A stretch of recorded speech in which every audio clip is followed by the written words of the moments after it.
our first storyteller is Perun Bonser. Perun Bonser is a Ngarluma filmmaker with a background in contemporary dance. As an accomplished writer and director with over a decade of experience, Perun is passionate about telling authentic stories that challenge audiences and empower First Nations communities.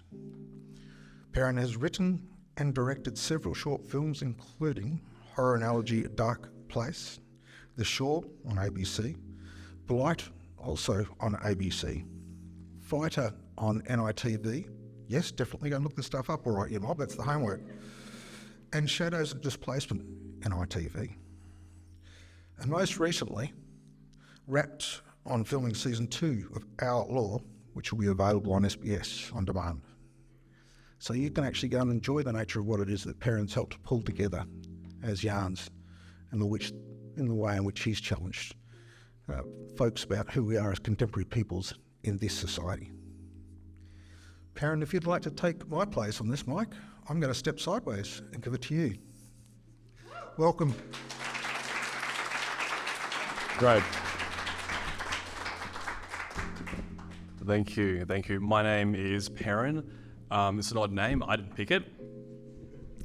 I'm a little nervous. So this is the first time I have done storytelling. I've done storytelling in other ways. I used to be a dancer. I'm currently a filmmaker, and I'm thinking that is so much more easier to tell a story through film, and to tell a story through dance, than it is just to stand up and just tell a story just with my voice, the most simplest way possible. So I don't know why I'm so nervous, but I am. So again, my name is Perun. I am a filmmaker, and I have a background in dance. I was a dancer for about 10 years, many years ago in a previous life. I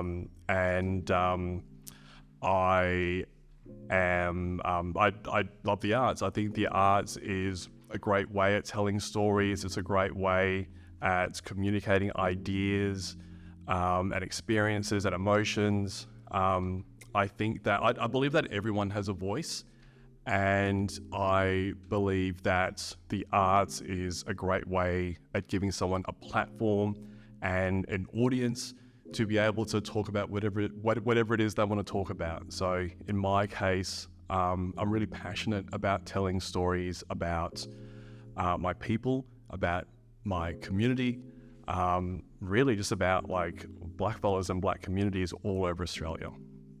I'm from Broome. Broome's in northern WA. And I consider myself quite lucky, very grateful to have the upbringing that I have. I was raised in a very, very strong Aboriginal community, surrounded by Aboriginal people, and it really informed my identity and my culture and who I am today. The thing about black communities, people are just people. Blackfellas are no different. Blackfellas have the same hopes and dreams, wants and needs, fears as everyone else. We all just want to live long, fulfilling lives.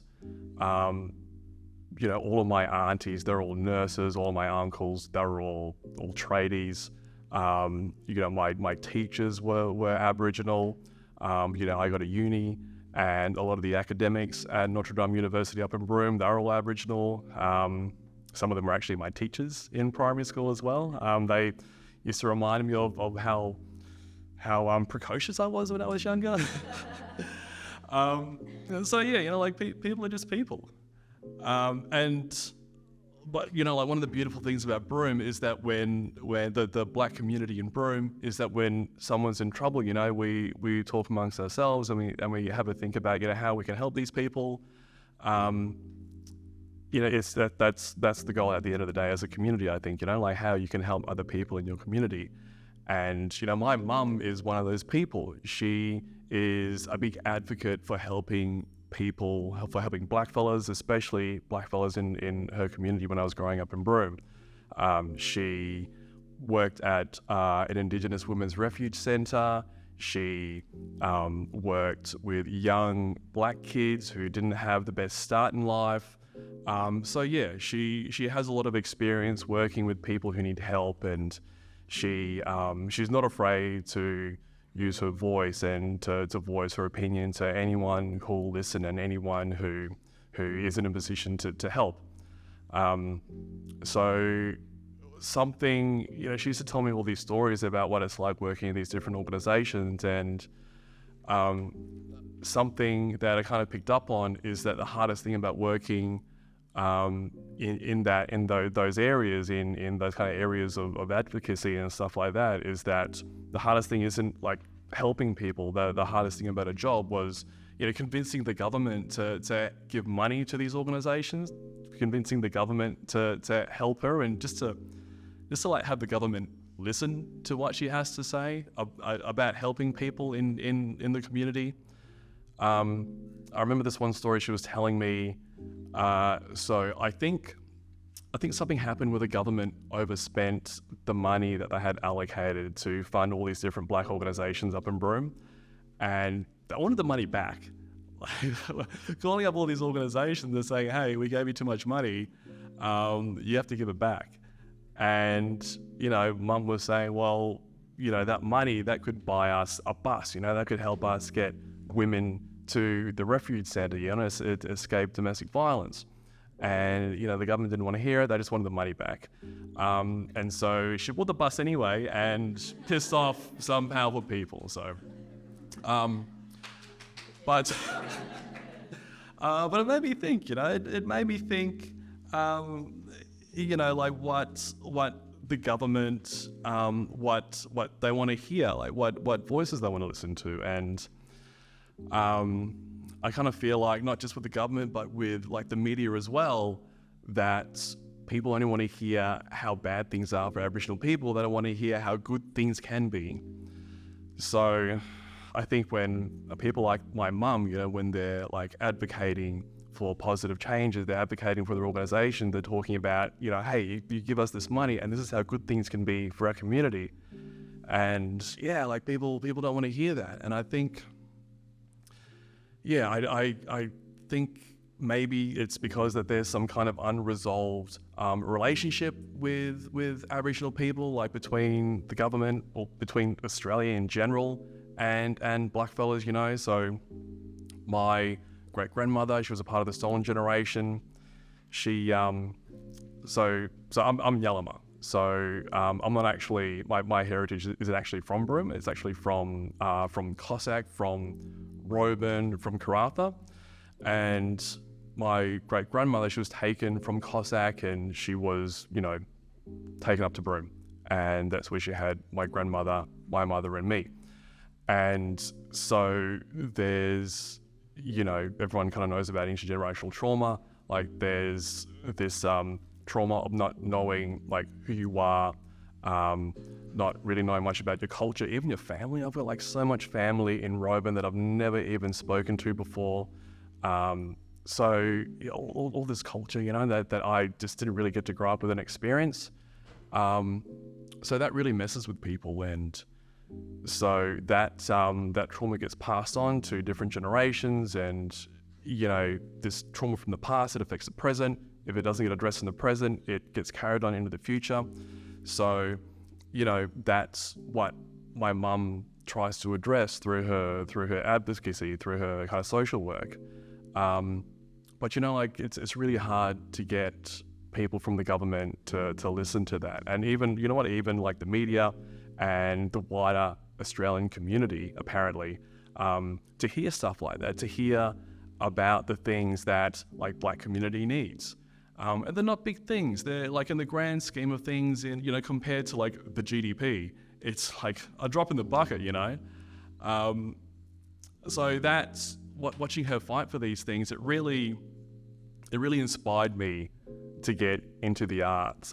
Specifically, it really inspired me to become a dancer. I thought, what better way to advocate for my community than to like get up on stage and do it in front of hundreds of people. So that's what I did, you know, as a teenager. I think I was not that young, I was 18. I moved from Broome, flew to Sydney, and I started training to be a dancer at this dance college. And yeah, it was really, really hard.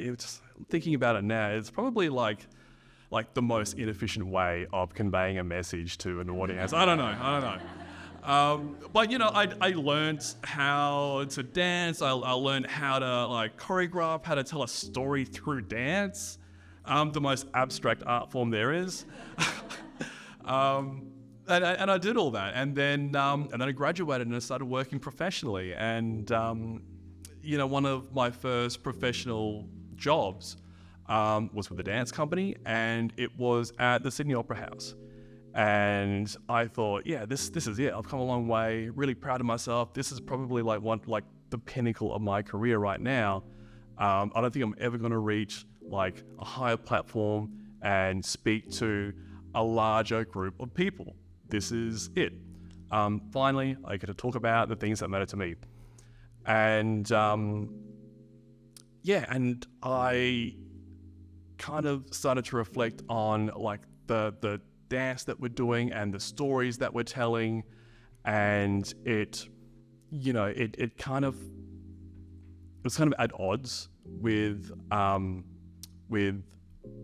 what I was growing up with the example that my mum set, having these really kind of like proactive voices from the community talking about really positive changes and stuff like that. It was a show that really dwelled on just the trauma and how powerless Aboriginal people are, that horrible things happen to Aboriginal people. And it really, rather than like how good things can be, it was just about how bad things are. And I didn't really think about it that much at the time because I was just like happy to be there. But yeah, you know, after the show, you know, we did the show, did our bows, and then after the show, this young Aboriginal person was in the audience. She would have been about 16 or something like that. And she said, you know, wow, it's so, you know, inspiring to see our culture there, you know, up on stage and having that story told to so many people. And, you know, I thought about that, and I thought about the story we were telling, and I thought that's not what I wanted this person to kind of identify with. You know, I don't want this person to identify with these kind of traumatic stories about Aboriginal people and communities. You know, I want her to feel like, you know, she can actually like talk about I wanted her to talk about. I wanted her to think about or walk away with the sense of agency or the sense of empowerment. And I don't think that's what that story did. And I thought about, you know, when I did my bows and looking out into the audience, and I saw the audience, and yeah, I just kind of thought to myself, like, this is the people that want to hear these stories. That this is the people who, you know, my mum really, really struggled to convey these positive messages to, you know. They just want to hear the bad stuff. They don't want to hear the good stuff. You know, and that kind of thing, I struggled with that throughout my dance career. You know, I just found it really, really hard to tell these kind of like positive stories, these truthful, authentic, empowering stories about Aboriginal people and culture. And as a filmmaker, you know, I'm still trying really, really hard to do that. I think it's a really, really important thing to fight for. But I feel like that, you know, I'm the only person in the room in a lot of production companies when they decide to tell a story about Aboriginal people. I'm the only person in the room fighting to tell these stories about my mum, fighting to make positive changes for her community. I think that's why voting yes for the voice of Parliament is so important. Well, that's why I'm doing it, because, I think in those instances as an artist, I think the audience and what people are willing to listen to, I think it really has an influence on your art, on what stories you can tell. So I think like having this voice of Parliament, like what bigger stage, more important stage there than bloody Parliament, who needs to hear these stories more, who needs to hear our voices more than, the people that are in Parliament. So yeah, I mean, that's why I'm voting for that. I did this artwork with my partner last year. It was about the relationship between Sikhs and Aboriginal communities. So Sikhs have been in Australia, especially WA, for a really long time, since the start of the 20th century. That's well over 100 years. And during that period, there's been this really beautiful relationship between Sikhs and blackfellas, all up and down WA. And that was a story that I was really passionate about, that we're both really passionate about. We put a lot of time and effort into creating a series of these kind of video artworks, and we held an exhibition, an exhibition, and her family came, and my family was there as well. It was probably the first time that our families met, but our families came, and they're not, they're not big artists, I don't think. I think when I first started out being a dancer, my family were freaking out. So yeah, so they're not too big in the whole art thing, but they came and they got right into the art that we were creating, and they were asking me, her family were asking me all these questions about my Aboriginality, my culture, my community. Stories about blackfellas and all that kind of thing, and it felt really empowering, and it felt probably the first time in a really long time that I felt like my voice was being heard, and my culture and my history and stories were being validated. So it really changed my perception of who out there actually wants to listen to Aboriginal people tell the truth about their place in Australia. And it was really empowering. It was really, really empowering. I think the arts, as I said before, the arts is this incredible platform for people to be able to say whatever it is they want to say, to give their voice. But I think there are limitations to that. I think that Australia does really, there's a lot of people out there that actually do want to listen to Aboriginal people, regardless of what the government does. And I think it's really empowering. And I think, there are people out there who are willing to fight for that voice, And I think it's going to make things a lot easier for people like my mum, for people all over this country, in these communities, struggling to have their voices heard. So thank you very much.